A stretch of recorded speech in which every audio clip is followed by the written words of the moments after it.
Good morning, Algebra scholars. What's in store for you on this ELT Friday are some integer operation problems. So same deal as yesterday. So just remember, whenever you have a minus and a negative together, that just becomes one big plus sign. And then negative 8 plus 3 would be a negative 5.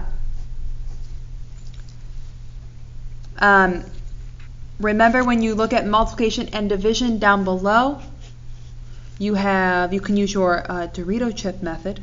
If I have a negative, sorry that it needs to autofocus, a negative divided by a positive, my answer is a negative, so this would be a negative 6. Moving on, I have a little review of rounding for you just to throw it in there.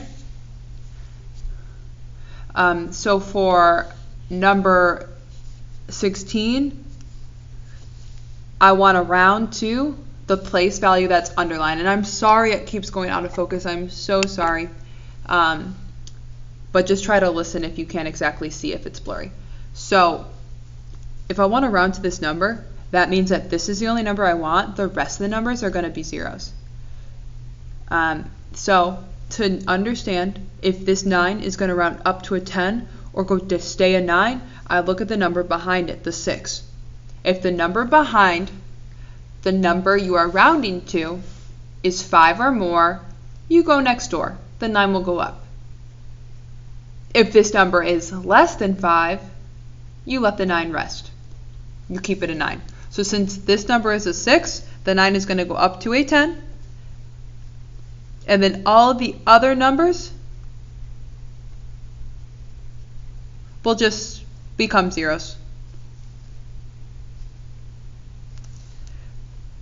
So this number was 96,541,640.